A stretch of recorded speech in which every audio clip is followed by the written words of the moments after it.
Welcome back to Catalyst Conversations, and we want to thank you again for joining us today. I have two very close friends of mine who spent some time here in New Orleans and have since moved away to Florida and are doing some time down there.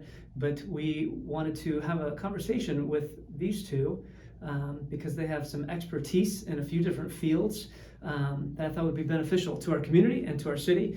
And so with me today are Lieutenant Colonel retired Rob Thomas and Dr. Moriah Thomas, also a Marine. And so thank you guys for joining us. Excellent. Thank you. Thank you for having us here. I'm sure you guys are so excited about I'm this. so excited. And as Marines, I promised them that this was not a PG, so they could be themselves and be real. Nice. Except for Moriah, because she's got a potty mouth. But you said I could. So let's introduce everybody to your background a little bit. Obviously, I got the opportunity to meet you in 2014, 15. Yeah. 14. It's late 14. You were at camp. It's Marine Forces Reserves, What's the base called? Federal City. Federal City. Yeah, Mm-hmm. That's what the base is called. it is. Yeah. Oh, It's okay. not, isn't it base? It was the Coast something. Guard or something. It was something. Maybe. Yeah. I went over there a few times. It's nice, but it's really across. It's across the river for us, and so obviously it was close, and that brought Moriah here because she was in the process of what? Getting my counseling degree, so I had to do a year-long internship somewhere. And what school were you at? Walden University. Walden. Okay, fantastic. And so that brought Moriah to actually work for the gathering here for 2 years, about 4 years. 4 years. About 4 years. Yeah. 4 years. 4 years. Okay, Yeah. so a 14 to 18. A Yeah. separate tour of duty right here at Yeah. St. Bernard. It was my first civilian job, and it was an adjustment. It was a Yes. huge adjustment. I remember. Yes. Yeah, that was a learning process for both of us. This is why don't you do it this way? Yeah. A little direct, little hard on Mandy. Poor Mandy. Just a humor point. So on the hiring process, they had an interview with It was Erica Abby and Eric. Abby. And Erica, and so they asked her, the normal questions, and Well, they're asking me what I did as a Marine, and I told them I do my job, but as a Marine, I do running, shooting, other things, and Erica was like, "Oh, did you see our no weapons sign on the front door?" And I was like, "I am a weapon." that was it. That's what sold the hiring right there. Yeah, I think I got hired because of that. And no lie, because you were a black belt, right? Yeah. Instructor. Yeah, you could definitely hurt somebody with your hands. Yes. Yes. All right. So let's before we get up to 214, let's go backwards a little bit. Let's find out where you guys started, where you came from, and get a little information of where you from. Tell me about your family, how you grew up a little bit. Who wants to go first? Rob. Oh, Roberto. Rob wants to go first. Too slow on the draw, huh? Yes. How about, Where are you from? Born in Denver, Colorado, 1970. It's a good year. Right after the Summer of Love, and lived on a small farm until I was about 16, and then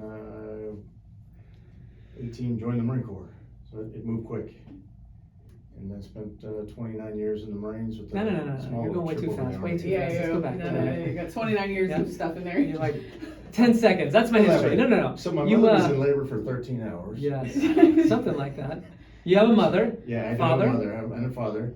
My original father, though, Vietnam vet, came back and was still in Vietnam, so he moved on.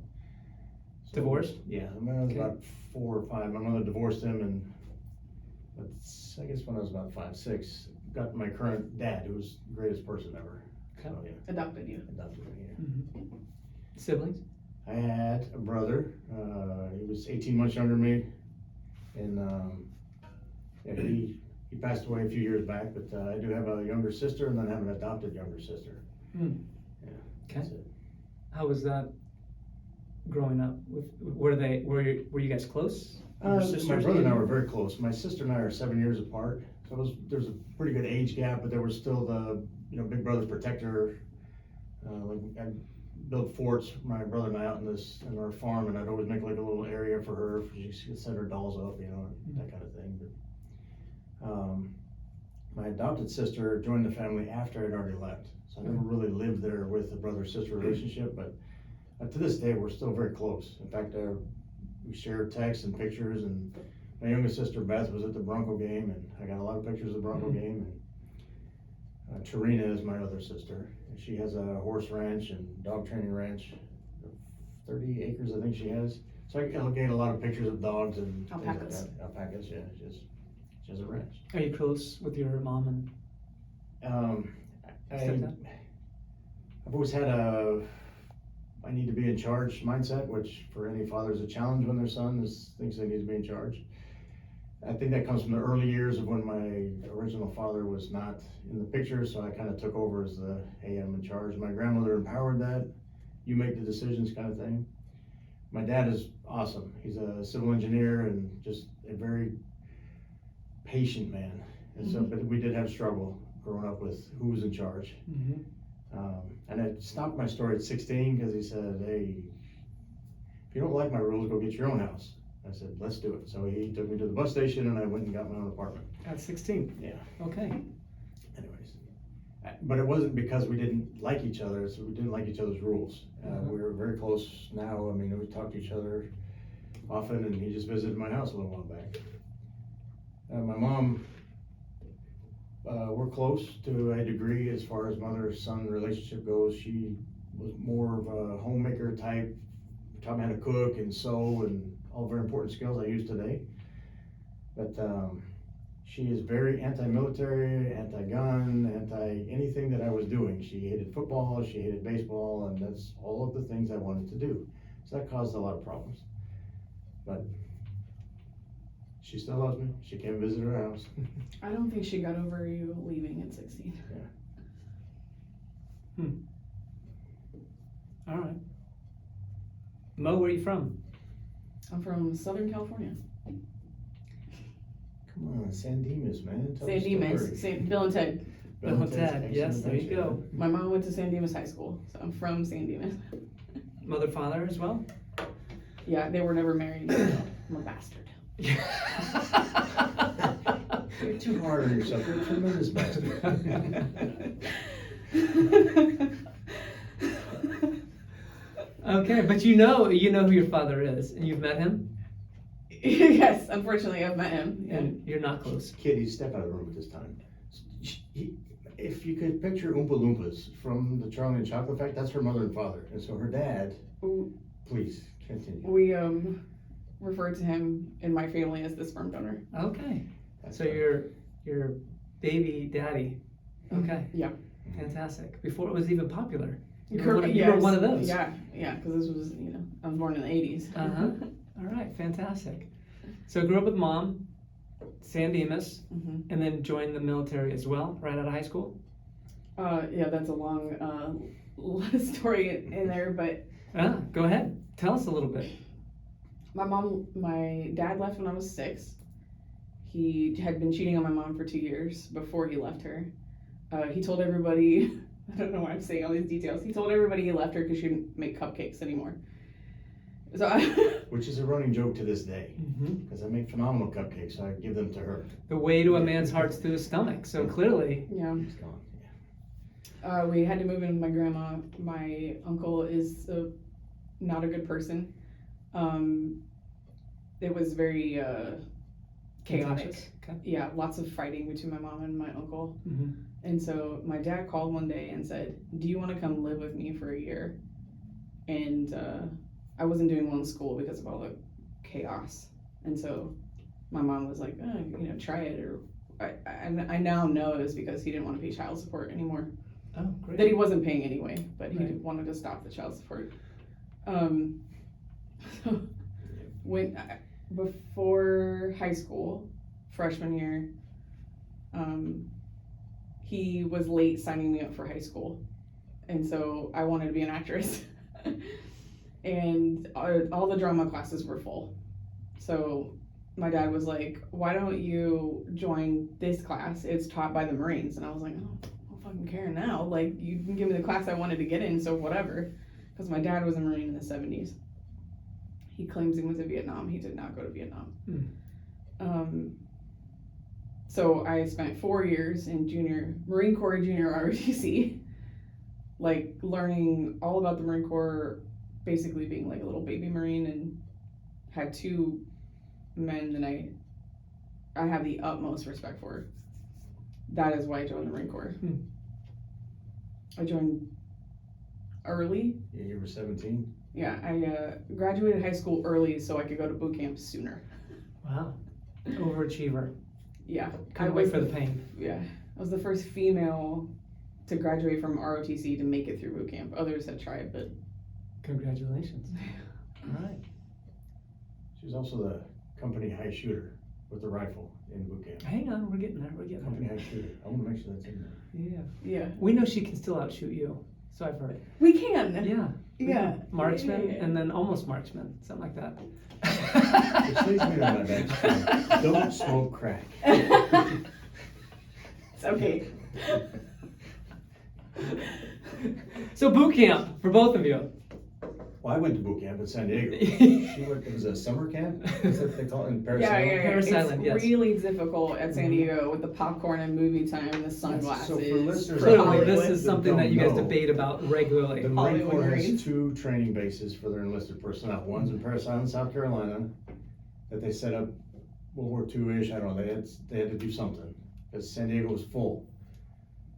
And so the real Marines, we always argue, where did you go to boot camp? The real Marines come out of San Diego. And we say that because we have all of the battle pennants, all of the awards, that's where they come from. And Parris Island has sand fleas.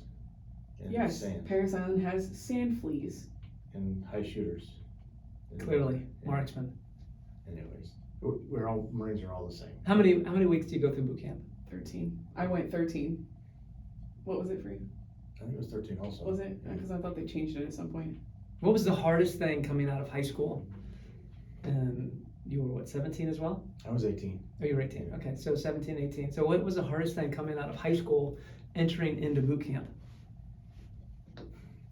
So, little known movie, Full Metal Jacket, had just come out Mhm. when I went to boot camp. Yeah. So I had seen that movie. And for those of you who don't know the movie, Lee Ermey was a drill instructor in there, and he really acted out how the drill instructors were for Vietnam.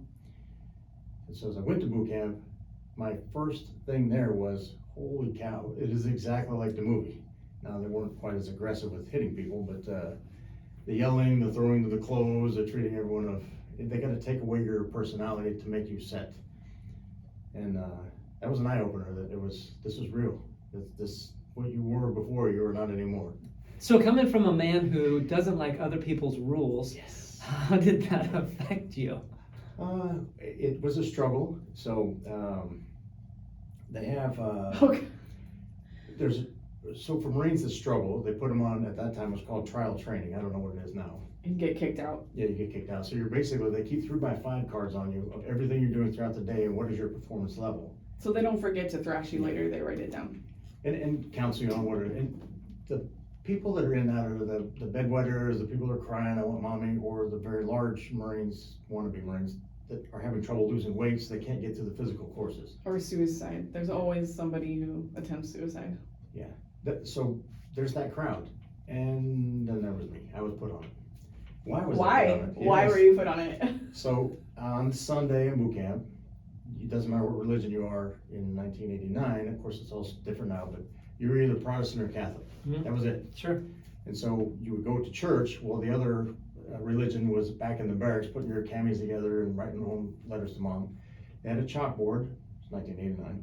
These are the things you must get done. And so the drill instructor that was in charge of that day, Sergeant Brown, he said, get this done and the morning's yours.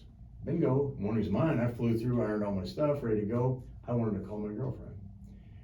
I happened to be in the one barracks that was next to the parade deck where graduations are, and they had a payphone downstairs. I saw it going up and down the stairs. What does Mr. Leader do? I run downstairs and pop on and call to the missus.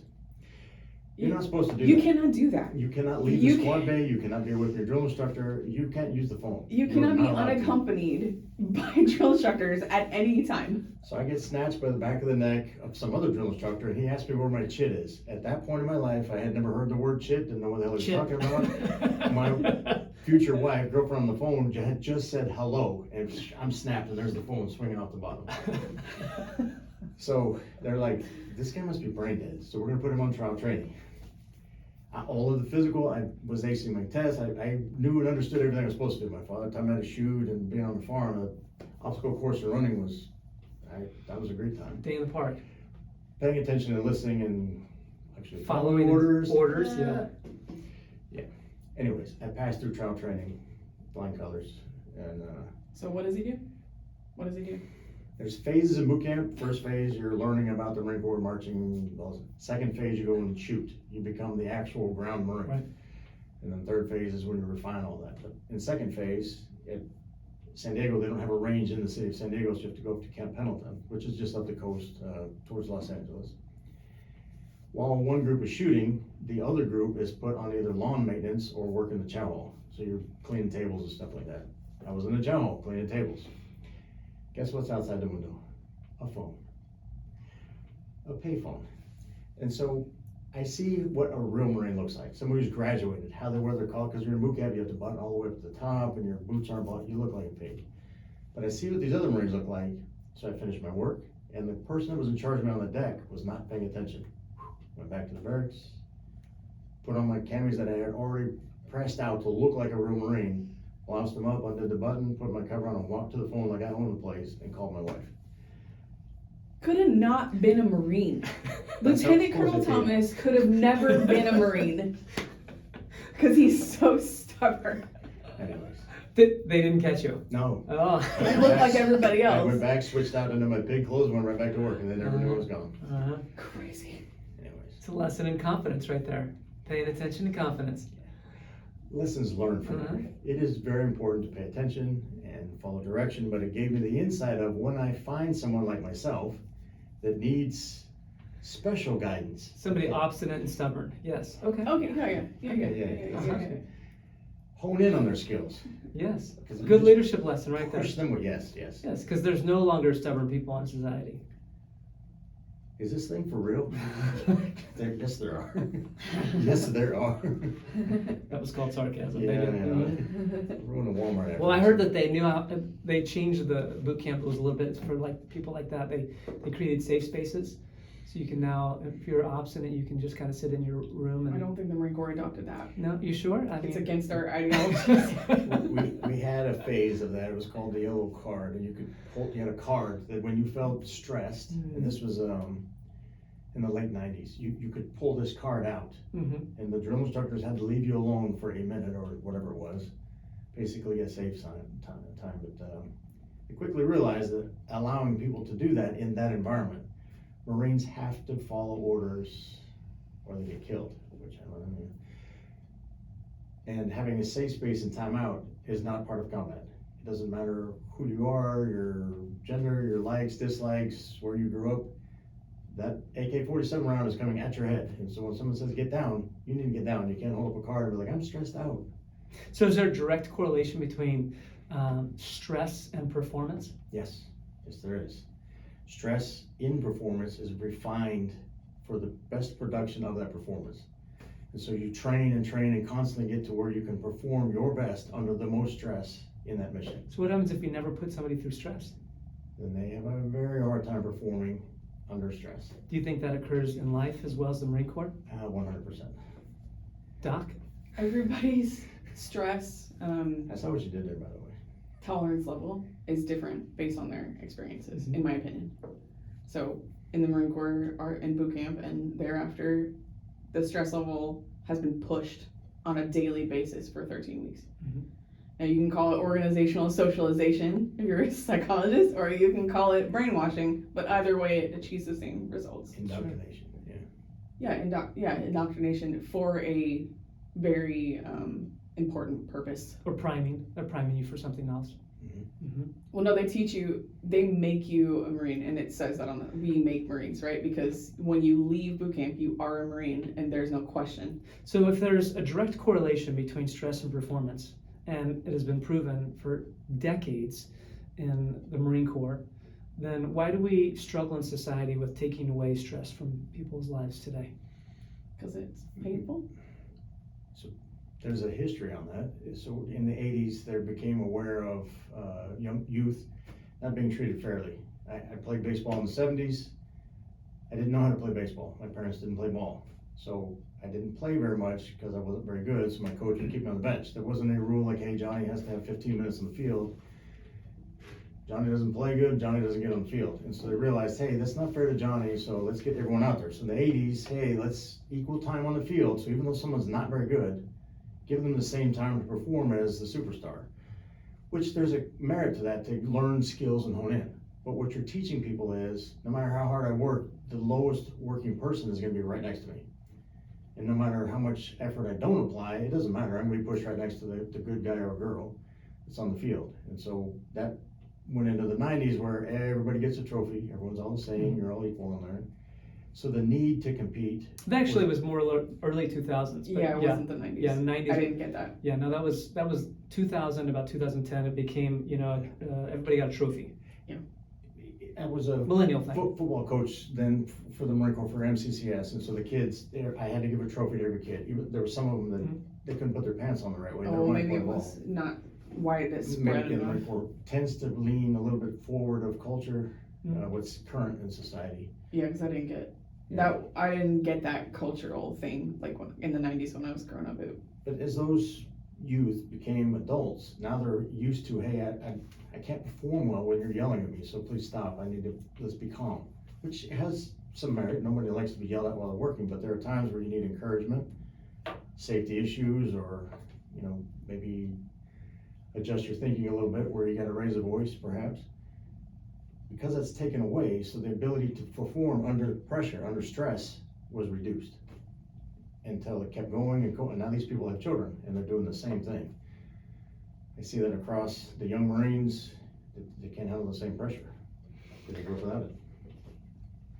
Yeah, and I understand the history of how it all came about. What I'm asking is maybe, Doc, maybe you could answer this.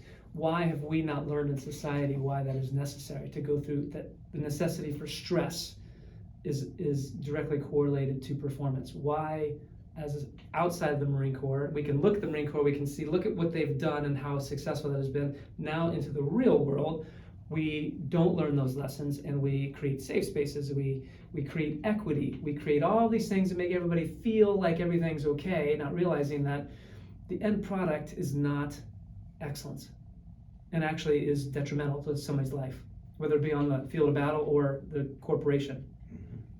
Human beings, in my opinion, are pleasure-seeking. We are a pleasure-seeking race, right? Like a species, and that hard things are not sought after by everybody. They're sought after by a group of people who are willing to do the hard work to reap the rewards. Most human beings fall victim to the pleasure-seeking behavior we are just designed to do, right? Like we're designed to, from the beginning, hunt, eat, rest, right? Well, now that the hunting and the eating is gone, we just rest. And now hard things that aren't necessary to survive fall by the wayside. And so you have to want to do the hard things, and most people do not want to do the hard things. And so they will not seek out opportunities or jobs or conversations where it's hard.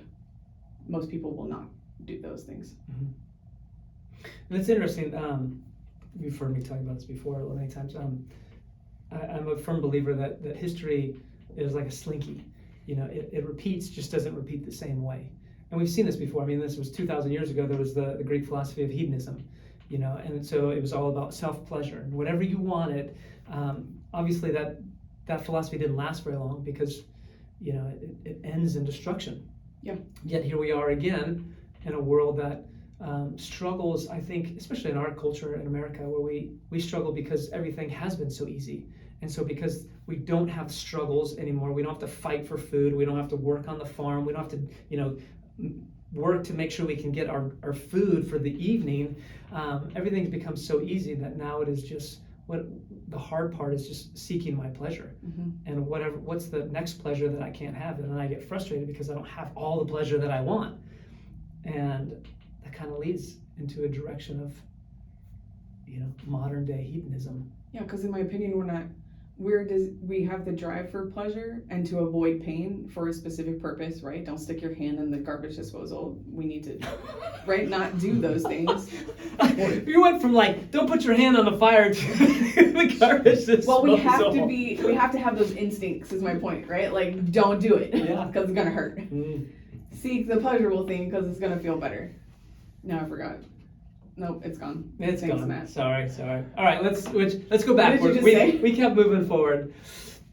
What did you just say? I'm just happy to be here. You went from boot camp. I want to go back. I want to go back in time a little bit. Then it'll circle around. You're like, oh, I remember now. Now it's gonna bother me. Yeah, it'll come. Don't you worry. The moment you stop thinking about it, it'll come back around. Okay. The boot camp. Boot camp. 4 tours of duty in Iraq, Iraq, yes. and 2 Yes. tours of duty in Iraq. Yes. Okay.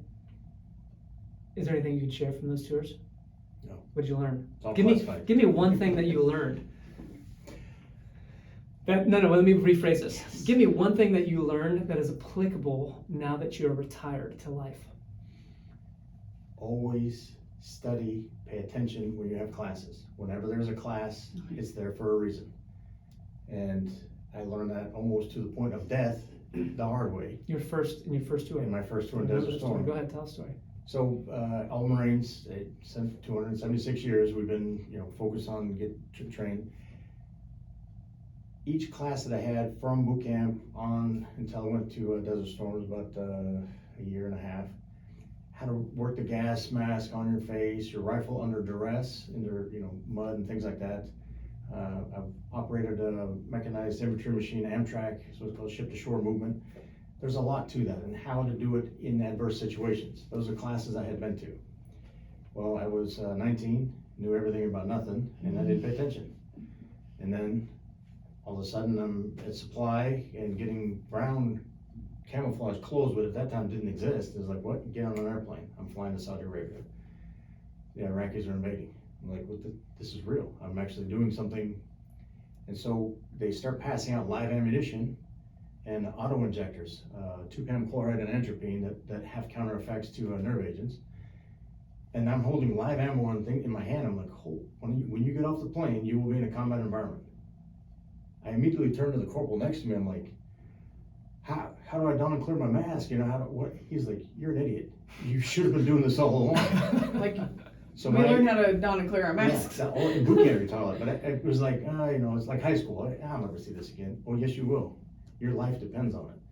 So the life lesson from there, all the way through the Marine Corps, and even now I was retired, know, study, and pay attention. Because when it's go time, there's no, hey, let me go back and reference my books. You step off the plane, you're in a combat environment. That's where that comes from. So in the civilian world, you step into the cubicle of your business, you open your coffee shop. It's the real world. That's not the time for you to learn, well, how does this coffee machine work? Oh, okay, too late, you fail. Yeah, so that's the one lesson that stuck with me the entire time. And tying it in as the consequent tours, I made my Marines drill and drill and drill over and over again. They're like, sir, we got it, we know what we're doing. I was like, as Sun Tzu said, the moment you say you got it, you fail. Because the enemy's practicing when you say you quit, so keep practicing. And I was one of the few convoy commanders that never lost a Marine on a convoy. I did 132 convoys, we got attacked 14 times and never lost a Marine, because they all did what they were supposed to do. 14 engagements of battle. Yes. My grandfather had done the same thing in World War II in his B-17. He'd run whistle drills through the 10 men on his crew and make them do the battle positions. They hated him for it. The other planes, the guys are in the club already drinking. They're like, Max, it's enough. He's like, do it again, do it again. And they got attacked. He got several times, his plane got tore up, and his guys did exactly what they're supposed to do. He never lost a guy. Value. He told me that story. I was like, Grandpa, that's really cool. And then I found myself doing exactly what he was doing. Yeah, preparation. So there's a value in training and preparation. Yes, and in that training and preparation, understand its value. It's applicable. Whatever someone's taking the time to train you on, there's a reason they're giving you that. Retain it, because it's gonna happen. Mm-hmm. And when it does happen, you can't go back and refresh your books. You can't ask the corporal next to you what's going on, because he's gonna look at you and say, you're an idiot. You're gonna die. That's actually a 2,500-year-old principle that comes from when Jerusalem was coming back, Nehemiah and the rest of the Jews were coming back from Babylon, and the priest was talking about how he had to teach everybody, and he said for years, first he had to study, and then he had to do it, and then he taught it. And so the idea of paying attention in class, learning in class, then doing it, then leads to, as you have proven, to the next step of moving up the ranks as a sergeant and then officer, and the ability to teach it to other people multiple times. Yes, yes. Yeah, very important principle. Biblical principle, now Marine principle, a life So principle. applicable. And Yep.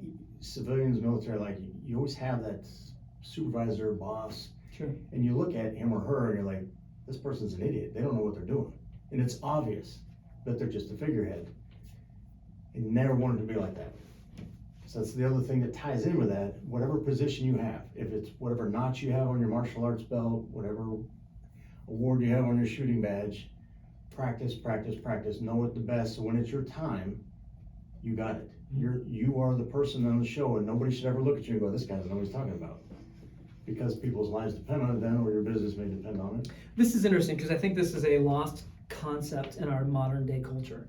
What you've just described in the Marine Corps is extremely essential, but we used to talk about this like Michael Jordan or Barry Bonds or like people like this who spent hours at their craft. They were the best of the best, yet they were still the first one on the field or the court and the last one off.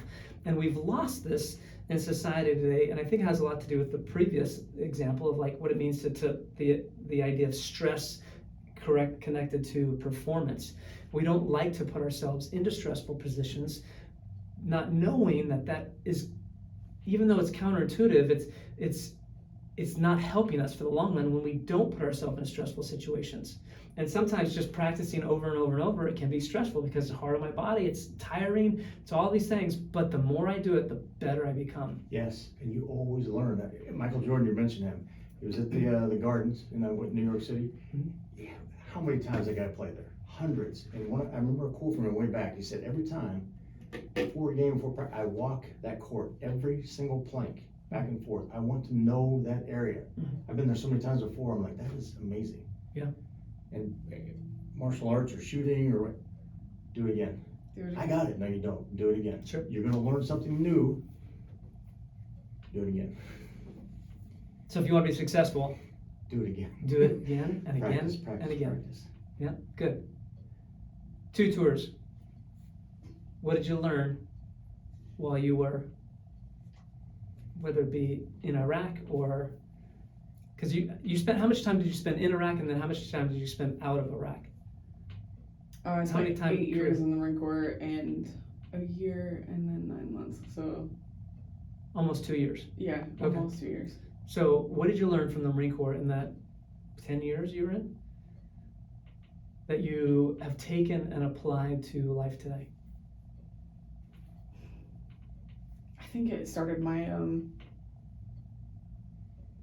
beginning concepts of understanding trauma and desensitization. The Iraqis like to fire mortars into the base all the time. They're not very good at hitting things, but it doesn't stop you from having to put on your flak jacket and scare the shit out of helmet. Yeah.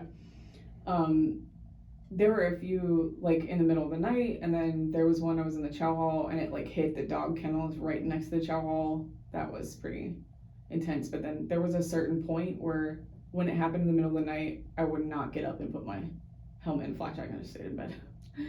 But that was desensitization. That started bad. Like,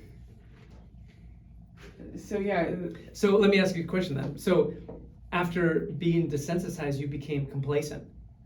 and apathetic. Yes, because I didn't think they were gonna hit me, and I don't really know what a flash. Thinking about it now, I don't know what a flash jacket helmet would do if a mortar hit my, sleeping quarters. Sure. Yeah, so that's I just now thought about that. That probably started me on my path towards working with and on trauma, because that helps me understand people. That helps me understand veterans and trauma in general, and combat trauma. Yeah. I saw someone getting CPR on a back of a Humvee on the way to the hospital as I was going to lunch, so life is fleeting. That memory sticks. And then the second time I went to Iraq, I had a new set of junior Marines, and I was in charge. I was not in charge the first time.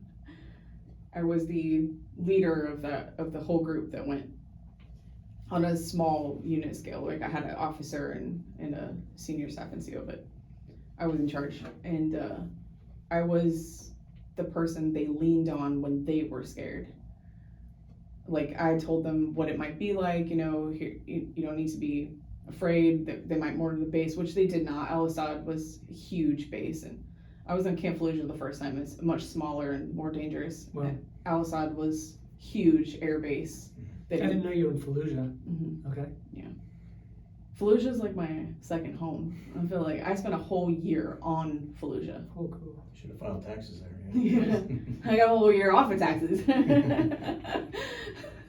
That's a bad place to be. Fallujah was one of the worst fighting areas, right? Yeah, I got there in 2005, I got there right after that huge firefight, the famous Fallujah firefight took place. Okay.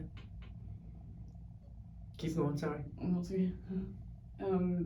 So when I was Al-Assad, it was a different position for me. I was leading Marines in combat, not the same way that that Rob did or that people pulling the triggers do, but in a different way, in a support aspect. But you have to carry a weapon on you 24/7, so it makes it very real. I carried my rifle and 30 rounds of ammunition everywhere you go, and there are third-party, what do they call them, TCNs? Yeah, Third country nationals on the base doing things, right? Because we have to have contractors, we have to have people bringing in supplies, and there's danger everywhere. Sure. So you just your stress level gets pushed, right? When people complain about juice cleanses or, how hard something is, and I'm like, people literally tried to kill me. And I didn't do anything to them. They were actively trying to kill me. I'm not worried about your juice cleanse, I don't know. But you have to remember, I have to remember that if their stress level hasn't been pushed, it just hasn't been pushed. It's not something they have done wrong. They've just been put in different environments than I have. So how did you have to change to become more patient or compassionate towards the people who have not had the same amount of stress in their life that you have had? When I came back from Iraq, the only PTSD symptom that I exhibited from what I experienced was I lost my patience. I lost my patience in Iraq. And I've tried to gain it back ever since, but I don't have any. Yes, we know. Yes, you know. Before I went, I had lots of it. I had lots of patience before I went. But when I came back, I had no patience. And so doing counseling, getting my PhD, going back to counseling, I think watching him struggle with some of the same things, why don't they understand, this, or why does that seem stressful to them? And we've had lots of conversations about it, but I've come to the realization, as I just stated, you cannot hold people accountable for something they haven't experienced themselves, right? If you haven't had someone try to kill you, then a juice cleanse might be difficult. Mm-hmm. Yeah, and for some people, unfortunately, it is. Yeah. Yeah. So I can't fault them for that. No. It's interesting how complacency is a part of every aspect of life, or it can be, if you're not aware of it, not paying attention to it. I just had this question brought to me. there was a saltwater problem that thought was going to be pretty bad. Yeah.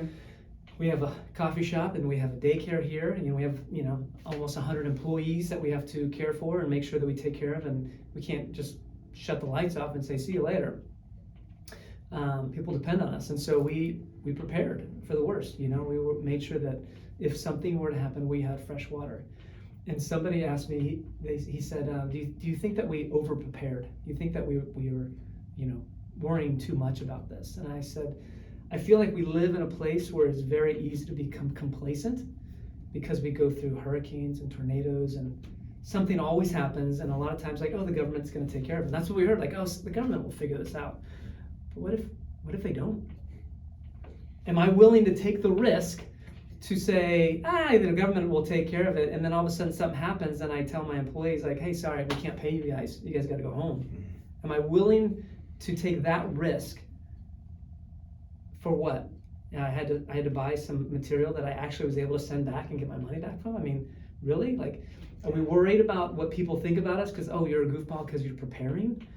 But that is a factor. People do judge. They do. Yeah. And it does stop people from preparing. It does. Unfortunately. There's a story of a fellow with a long beard, Noah. He was preparing. People laughed and joked at him. All right. The rain came. It did. He prepared for quite some time too, yes. And he was made fun of for a long time. A lot of gopher wood. Yeah. Before we leave this topic, you have to share the story of how you first met. Oh. Because you didn't meet here in the States. How we first met. The very first encounter. Who's got the best version of the story? I'm going to tell the story because I tell the correct version Yes, of please. this story. The correct levels. You will not add the lies that you normally add. Okay, not lies. How did you meet, and where was it? Was it in Fallujah? Yes. It was Yes. in Fallujah. Mm-hmm. So we were actually married and sitting in Okinawa, Japan, newlyweds, and he was telling a story. She's talking about 2012 is when we're 2011. discussing our versions of this to two different groups of people, but we overhear each other and realize. Yeah. He's telling our neighbors this story about this. I don't even know why you would tell the story, but anyways. So I'm like, wait, that was me, right? So the story is in 2005, his convoy got hit and he needed a tire, and I was supply administration. Okay, there's supply administration, and then there's warehousemen, right? So I do the ordering, the accountability, right. And then the other guys, sort the stuff and put it away. And he comes in for a tire, and because we're on Fallujah and because we have 7-day ops, almost, 14, 16 hour, 18 hour days, we get a lunch break, right? We go to lunch when the chow hall serves lunch. Wait a second. You have a captain? Okay. You have a captain who just was attacked. His vehicles were shot up, and he lost a tire, and he's got to get a tire. So with the stress level, you're like, the big deal. Everybody gets attacked around here. I'm Come just on. preempting. I carry a weapon every day. You know how much stress I got to go through? I'm just preempting his complaints because I know what he's going to say. Who have not been to Fallujah and don't understand, this isn't like we went down to the tire service center because I had a flat. A 500-pound bomb went off and blew this Humvee up into the air and smashed a good portion of the Humvee. Didn't kill my 2 Marines inside, thank the Lord, but it completely destroyed the tire. And convoys, at that time, I was inserting teams to be able to drop bombs. I needed to be able to continue on with the mission. I needed a tire. So he goes to my gunny, who's in his office, and he's like, I need a tire. And he's an angry bald man, angry bald captain. And he's like, oh, I'm so sorry, everybody's at lunch. Let me go see Corporal Koenige, right? So he comes down. So the 14-hour day that the supply person's working on their lunch break, my convoy is 11 hours. We're 11 hours on the road, continuous, in a combat environment, firing, looking for bombs. That's just the time in the vehicle, not the prep time. So we've been up for a long time. Mm-hmm. Our stress level is very high. I had a long way to go before my mission's over. And I go into supply, and they're on lunch. I knew this is why I preempted, right? I feel like this is New Orleans story. Hey, we're on lunch, man. We can't help you. We had is put on lunch. What are we gonna? So her gunny comes out, and I knew him from another time. I am telling the story. And I say, all right, now I got to get back on a mission. I He's am like, telling go see it. the clerk. which is this person. Okay, so I am supply admin, and we have a yard. We have a supply yard with sea containers. The containers that go up and down the Mississippi River. Maybe On a the back of thousand. ships. Maybe 1,000 Sure. sea containers. I don't know if you know, but they're fucking opaque, right? Can't see through them. Right. We don't have a paper says that you just gotta go look, right? Anyways, You do he have a cut- paper. Those supply yard people have a paper, but they're in the chow stuffing food down the throat. so he comes in and he's like, my God, he's like, the cafe needs a tire. And I was like, oh, so sorry. I don't know where the tires are. Right? And he gets pissed off. Who now, does? The this guy? guy. Oh, okay. I'm mad. It's I can't 100 imagine degrees why. outside, but I got all my trucks all are lined up down the street. My guys are ready to go, and this young Marine is giving me. Here's I where don't he know tells the they're at. lies. Here's where he tells the Say, I don't lies. know where they're at, His sir. version says, I disrespected him. Absolutely not. As a corporal would I disrespect the captain. Never. So I'm like, I'm sorry, sir. I don't know where the tires are. And he gets upset, and I was like, I'll just go look, right? So I go out back, and I just start opening the containers one by one until the warehousemen show up and get him a tire. And in that time where she's going container. That to is how container, we first met, I'm becoming a technically. volcano of lava anger in there. And the way I was telling the story to the neighbor is, chow is continuous. So Marines have MRAs, it's in your pocket. We keep them in our cargo pockets so you can eat on the go. Right. Not in a, Combat, I was it's not the in a time support capacity on a base. to We go don't have MREs to eat. sit in anyways. But we didn't know that. We didn't realize that was each other. And then years later, 3 years later, I taught martial arts, and she ended up coming to one of my classes through one of her friends. Mhm. And so we became acquainted again of, I know who you are, but we still don't have the association that you were that Marine back then. No, not until we're married. And then, yeah, she got out and needed help with math. That's her weak point. I like math. And history, I don't like history. Mhm. Tutoring, I realized that there's more to tutoring. I like her. You're the one.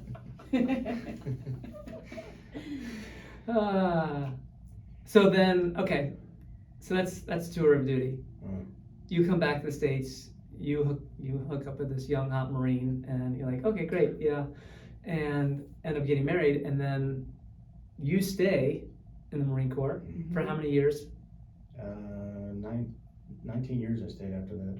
No, No, 8 years, I'm sorry, 8 years. I stayed 8 years after that. Yeah. yeah. Total of 29 29. years Yeah. total. Okay, so 8 years longer, and then you went back to school. I started school. Okay. The only reason I started school was because of this man. So for terminology and legal purposes, I didn't hook up with the young Marine. I hooked up with the Marine who was I'm departed still out a of the- Marine right now. Marines we're always Marines. Yes. But she had her DD-214 because if a major would have hooked up with a sergeant, Uh-huh. the major would go to jail for a Yes. long time. Yeah, no funny business. But as a DD-214 holding civilian sergeant, she was fair game. When I was still in, though, he encouraged me to go to college. Mhm. And I had no plan to go to college whatsoever. I was not interested. No. And he told me, so I did. I started a bachelor's degree in psychology. So in active duty, at that time, the Marines have tuition assistance. Mhm. So the government will help pay for you to go to school after work. It's free. Do it. Go to the classes. I always encourage all my Marines, go to school. Some of them are like, well, I'll use the GI Bill, which also helps pay for school when you get out of the Marine Corps, but you can't use that while you're in. So you're really missing it. Mhm. And Yeah, that helped me out a lot. I got my, Sure. I was enlisted for 9 years, and I was going to school at night during that time, Mhm. so they could get my bachelor's degree. You have to have a bachelor's degree in order to become an officer, and then continued on. Right. But why waste it? So she was one of the Marines I was encouraging, go to school. Like, So your husband encouraged you to go to school. Is there anybody else that encouraged education as important? absolutely not. she, You mean at that time? In your life, period. Oh, yeah. Oh, anybody who's close to me has encouraged me. I'm thinking of somebody specific. Grandma, Yes. sorry. I can't Shit. I'm still gonna think about grandma. I'm sorry.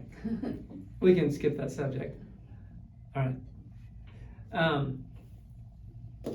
I'll put a plug in while Matt looks at it. My grandma is the reason I am a functioning adult human being. Mariah's grandmother was a teacher in the Los Angeles area for 30 years. 30-some years. hardcore, old school teacher, She's super very smart. sassy. Didn't put up with any bunk, but she got Moriah thinking into the school mode and encouraged her to do well in life. Well, Many yeah, times. she's the reason I'm functioning. She Because has, my parents are she's not the passed reason away I'm not too functioning. long ago, and that's why Moriah's I understand. emotional. Yeah, and I knew that, but I wanted you to talk about her because you had mentioned her many times, not just because you're a functioning adult, but because she encouraged education and pushed you. I mean, you got a PhD. Like, you could have stopped at your master's, right? You went back to school, and I think she was very influential in that time frame, which was years after the Marine Corps, of pushing you to continue even when you wanted to quit. Yeah. She was there telling you to keep moving forward. Why? Why'd she do that? I think because she believed in me. Confidence. She had 100% believed in you. Yeah, but I think that's the reason, is what I'm saying, is why I use the language. Yeah, she Yeah. believed in you. So what did that do for you? I finished. Encouraged, empowered. Yeah, I mean, What's the power that comes from somebody else believing in you? you can accomplish anything. Even in boot camp, when they're screaming at you, and then they see you like have a moment where you're like, "Fuck, what did I do? Like, why am I here? What am I doing?" They will stop and they will just give you a little pep talk. And coming from someone you are under and you respect, right? They're Marines, right? You're trying to be a Marine, and they're staff sergeants and gunnies, and they give you that little pep talk. It's like, fuck, I'll do anything for you. How would that translate into the real world for somebody in a corporation or a mom and pop shop? How would you encourage somebody to use that power? Leadership rolls downhill, right? So you have to start with good leaders. So if they treated in a corporation or a business, if they treated their people like people instead of shift hours or money makers, it would make a huge difference. Every person has a strength and a weakness. I use that in the Marine Corps, and I've worked at Disney World, same thing. There's the quick personality, or he's a butthead, or she doesn't, but what is it that motivates them? Why are they here? What, is it the mom and dad, or is it their grandmother? Find that and use it. Empower them with it, okay? And you make grandmother proud, Let's give her a call. Let's call your grandmother right now. We've done that before. Many times I had a Marine in front of me that was lost. Hey, let's call your mom right now. That's who your important person is. Let's call her right now and see what she says about this. They're like, what? That's when you see the light bulb come on over their head, the aha moment.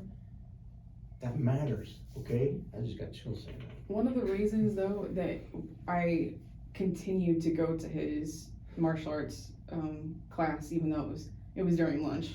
We know how much I love lunch. Training is continuous. I went to his martial arts class because he never, some of the moves are very difficult to get, and he would never give up on someone who was there to learn. He would work it with them until the light bulb came on, in different ways, in different facets, because he believed they could do it, even though they didn't believe that. Well, I only push at it because I feel like this is something that is missing in today's society. So many people don't have confidence. They don't believe in themselves. And part of that comes from the fact that nobody makes them feel like they believe in them, right? I've been saying this for years now. We have a leadership deficiency in our society, and we are struggling, not just in the boardrooms, but also at home with families and parents and grandparents and in education. I mean, we are struggling so much that people don't know what it means to have a power, like, I believe that I can do this. And so they hold themselves back, and they don't put themselves out there. They don't try something that's out of their comfort zone. They stay guarded. And then what happens is, going back to the very first thing, they don't stress themselves, so they don't, even a little bit of stress puts them out of their comfort zone, like, oh, I can't do this, I'll be a failure. And so we are struggling in society because we don't do these things that are innate. We know that they're good for us, but they're uncomfortable. Yep. So I'm not going to do it. And we're struggling because we don't have the leadership in place to tell people the reasons why they need to. Earlier, Dr. Moriah had said that there's folks that still hold on to that old school mindset to be competitive, to work hard. And then those folks right there, some of them can understand that they have the ability to mentor or provide leadership. It's incumbent upon those that still see that to have effect, use it. Mm-hmm. And you mentioned what has retired.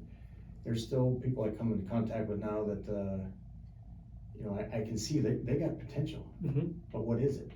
What do they look in the mirror and tell yourself you have potential? And I'm like, no one's ever told me that. Right. Why should I do this? And this is, once again, this goes to, I'm gonna slowly transition this into the other side, and it's perfect because this is a biblical perspective as well. This is a biblical idea that comes straight out of Exodus, where God says to the Israelites, this is who you will be if you obey my words. You will be a kingdom of priests. You will be a holy nation, right? If you do these things, right? I believe that you can. You just got to do these things and it will happen. And this is a 3,500-year-old principle that we don't talk a whole lot about today in society. And so I think that one of the other struggles that we have is a leadership deficiency, but I think that's also that comes from a biblical misunderstanding, or ignorance probably is the better word, right? Most of our society is ignorant to actually what the Bible actually says. And so for me, asking you the next question, for you, what is faith in your life? How important is faith in your life today? It's at the center. Yes. We wake up with prayer, go to bed with prayer. When there's struggle, we pray. But what I've learned from a very good religious leader, Matt, when there's happiness. We have 2 puppies. I love them to death, and they're very attached to me. Several times a day, I just pause for a moment. Thank you, Lord, for these puppies. And of course, they're licking my faces and all that good stuff. But you feel it. It's there. But it gives you an awakening of you're not alone, and there is something greater than you. You have to take the time to feel it. Is it the plants? Is it the animals? Is it your loved ones? Is it your friends? If you don't take the time to invest and pull from them, and the Lord is in with that faith, it's not there. So faith, you have to devote to it. Give it its time. And that's I as of the last few years, I have definitely felt that. But I'm reading Kings right now. It's basically a long list of kings who fuck it up. Yeah. I'm reading, and like every new header is how this king took over. He was this age. He did what was evil in the sight of the Lord. Like, how do you guys keep fucking this up? Just do what he said. Like, have you looked at the news lately? But I'm learning from it. Like, at a certain point, I'm thinking, okay, somebody's got to catch on.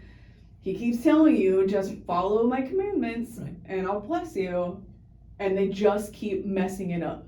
And it's teaching me. I'm still conceptualizing the thing, but yeah, I'm like, I do that? 1 Samuel, 2 Samuel, Kings, Chronicles, those are, for a lot of people, they hate them because it's like, history. It's always the same thing, doing the same thing over and over again. Just what you said, not realizing the slinky. Yeah. We are the same, we're in the same cycle. Then all of a sudden there's a Josiah. Oh, we have 20 years of greatness. It's fantastic. Right, yeah. And then we fuck it all up again. Done. Yeah, no, I saw you guys were blessed. Cool. But I'm gonna build a temple to Baal, or whatever his name is. Yeah, what are those and what are those things? I mean, it's like we have God saying, here, do these things and you will prosper, you will have a good life. But then there's this little thing over here that we get enticed by, our pleasure. Like, it's sexual, or it's makes me feel good, or I can have maybe something extra, a little whipped cream on the side, and I go after these things. Why? Why, Doc? Why do we do these things? When we know this is the best way, but I kind of like my other slice of pie over here. It's easier. Pleasure, temptation. Doing what God tells you to do, following the commandments, following the 613, what are they called? Commandments. Okay, more commandments. Okay. Sorry. Well, you have the 10 Commandments and 613 laws. No, that's 613 laws. That's what you're thinking. Yeah. Yes. That's really hard. That's really hard. It Sure. is. It is way easier to shove down the discomfort, to use cognitive dissonance. Like, I see the dumpster's on fire over here. I'm fine. I don't see the dumpster. I'm gonna go, sexual pleasure, drugs, alcohol, not, and not follow any of the commandments, the laws. Like, it's hard, and people are not equipped to do hard. You have to want to do hard, and most people do not. And in the want to do hard, the action, you can say, I pray, the Lord, what are your actions? Who are you? And you have the folks that will spend an hour or two in church Sunday morning, then they get in the car and beat their kids because they were screaming, and they go home and, kick their dog. It's like, what did you just learn? Where's your actions at?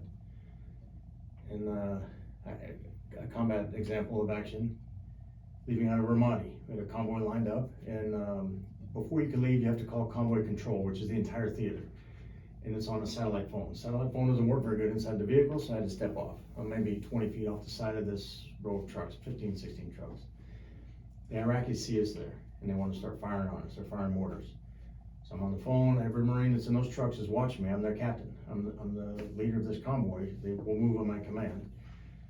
The mortars are directly in line with me. The guy who's firing, as Moriah mentioned earlier, not so good with the mortar. He's not hitting the trucks. He's walking towards me. And so the mortars are coming. One right in front of me throws dirt on me, and one right behind me, and I don't move. I continue my call, and I get the trucks. No big deal. No, no. No big deal. No. Just another opportunity for death, but that's okay. Yeah, didn't take cover and just stood still. Yeah. And that's to a point. We get to the next destination, and then the convoy, we had a colonel visiting from the Atlantic Command, Training Command. Wanted to see how action convoys are being conducted so we can go back to the schoolhouse. He commenced to chew my ass. What are you doing, Captain? Why didn't you take cover? I asked him, sir, did you see me? I did. I was watching you. I said, so was every Marine in that convoy. I'm their leader. They know that. If I start running around like a chicken with my head cut off, what are they going to do? They're going to be afraid, and they're going to start, I don't have any faith in this guy. I knew the Lord had a plan for me, has a plan for me. If it's my time, it's my time. But my job right there is to make sure I lead these Marines successfully. And the mortars walked right straight over me, did not hit me. I led the convoy as supposed to be, and the Marines had full confidence in me. He's like, you're crazy. I said, I'm not going to get anybody killed today. Faith, demonstrated. I believe in the Lord, had me covered right there. Watch the mortar rounds go right over me and continue on. Yeah. That wasn't the only time. Yeah, there was a lot of times like that. But anyways, that particular one pertains to this story. Well, I think that what you said just a minute ago when you're talking about kings and you have to want to do hard is what you said. Right? And this goes back to the very first conversation, right? This Linky again. 2,000 years ago, there was the philosophy of hedonism. Now, it wasn't the major philosophy in Greek culture. There was also, Epictetus and Marcus Aurelius who understood that you had to work hard at things. But there was a small segment of people that was about hedonism. Do whatever pleasure you want because that's what life is all about. And I feel like it's no different than it is today. And we have a small group of people that is pushing hedonism, and an even smaller group of people that is pushing the idea that sacrifice is actually the best thing. Yeah. When you're willing to sacrifice your wants, your desires for something more meaningful, for a purpose, for other people, there's joy in that, there's fulfillment in that, there's faith in that. Yes. And when we live a life of sacrifice to our desires, it's not only beneficial for me, it's beneficial for society. Yet we have the Baals, the hedonists that are pushing this, and it's gotta be, there's a battle that people are unwilling to point out. It's a major battle, and the Greek society you mentioned collapsed. Mm-hmm. The Roman society you mentioned, it collapsed. Mm-hmm. Why? Because the hedonism type mindset overcame, and the society cannot exist anymore. The United States is having the same problem right now. Let's party, pleasure, do things that are safe and easy. There's hard things that have to get done. If nobody's doing them, guess what? The economy collapses. The state collapses. Mm-hmm. It is still. I've been out, I got out in 2010, so it's been a long time. It is still jarring to me every time I see someone act selfishly because we were taught in no uncertain terms to sacrifice for the person to the left and to the right of us, for the team. To KNOW, sacrifice. No sacrifice. What's that? You said to no sacrifice, as in No uncertain knowledge? terms. Yeah, Yeah. I thought you meant no sacrifice. Don't No, sacrifice. No, Yes. You are taught every single day. You don't do anything for yourself. Right. You do it for this team. Mm-hmm. And then you get out and you get a civilian job. Not the gathering, right? Because because of the church environment, right? Like the religious environment, people were sacrificing all the time. But you go and you get a different civilian job, and it's like, why are you trying to harm me? I am your team member. Why aren't we working together? Why are you actively working against me? We're supposed to be, working towards the same goal. That's not how it works in the civilian world. Most places, right? That it's still jarring to me. Like even the smallest thing, like you're at a stoplight and someone in front of you is texting and they delay getting without a horn, right? I'm thinking, I'm not gonna do that anyway, but I'm not gonna do it because maybe the 10 people behind me need to get to work. Right. But people don't think about that. We live in a very selfish, self-centered culture today. Yeah. We're doing it to ourselves. Yeah. It lacks consequence of actions. Yes. Yeah. No accountability. All right, so we'll end on this then. Give me one suggestion of how we can change that. Start small.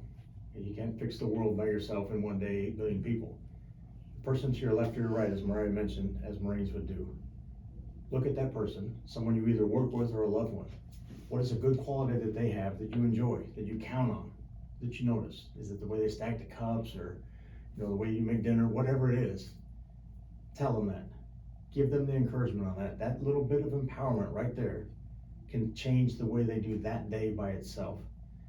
And where your mindset might look to the negativity, hold off on it, unless it's a safety issue, obviously. But instead of using the point to bicker or not even get in an adverse situation, empower them. Hey, you look really good today. I'm not trying to get anything. I don't want a side job, or hey, you look good today. I like the way you've done your hair. Thank you. Or one of your coworkers. And that's not just theory. I've applied that many times in the Marines. Hey Marine, what are you doing right now? Sir, I'm doing this. That's good, I like that. And you walk away. That Marine's day just changed 110 degrees right there. So anybody who's listening who wants to look to the person to the left or right, find something positive and mention it. And be sincere about it. Mm-hmm. Sincere. Don't be fake. Yeah. Robert doesn't lack for confidence. And so, in my opinion, in order to enact what he's talking about, you have to be confident yourself to be able to compliment other people. So my suggestion is coming from a counseling standpoint of go to therapy, eliminate the negative core beliefs that are ruling your life, and then you can be kind to other people. But if you're not going to even be kind to yourself, there's no way you can be kind to other people. Mm-hmm. So I think everybody has negative core beliefs, negative messages that they must deal with. And then they cause us to be selfish, to behave selfishly. All right, so number one, eliminate the negative messaging that you have. And the negative messaging, I'm going to expand on that, is the little voice inside you that tells you you're not good enough, you're not pretty enough, you're not successful enough, you'll never make it, you'll never get that job, why even try? Where does that, what you're saying is we first got to find out where that messaging comes from. Go to therapy. And destroy it, Yeah. right? Yeah. Find a way to destroy the negative messaging, because then it makes it even easier to be aware of the people around you and give them that little boost of confidence. Yes. Encourage them, empower them. And also, it correlates to the same thing, it helps you to stop criticizing everything. Yes. Because people that are hurt love to hurt other people. Yes. And that is The so people who think that they're not good enough or they're not pretty enough is a good example. if they think they're not pretty enough, they're gonna go get plastic surgery and never-ending plastic surgery until they feel pretty enough, which is never gonna happen because they need to eliminate the negative message. If you feel you're not good enough, you're either gonna be rude to people so you feel good enough, or you're gonna cry in the corner. Right. So this is also a biblical principle wrapped up in one verse. Jesus says, what comes out of the mouth comes from the heart. Yep. And so who you are, what you believe about yourself, is what's going to come out of your mouth. Absolutely. Absolutely. Absolutely. Mm-hmm. And that can be healed. Mm-hmm. That can be healed in this life, right? Absolutely. Yeah. Yeah, and I believe that I think that's why I'm a firm believer in counseling, but I think that the two go hand in hand. Right? It's not just the idea of the counseling, but there's a spiritual aspect that God heals that wound as well. You gotta do the surgery. You gotta go down and get whatever's in there, but God can heal that. Yes. Yes, He can. He gave our brains the capacity to heal themselves. Yep. Amen. Well, I think that's where we end. I think that's powerful. Well, thank you for your time today. Lieutenant Colonel, Yeah. Sergeant, Doctor, triple stripe black belt as well, Yeah. and super marksman, which we're hopefully going to go to the range and test that out here, that theory out in a couple days. Mm-hmm. Yeah, we'll see who's a better marksman. So, thank you guys. I appreciate it very much. Just gotta stay away.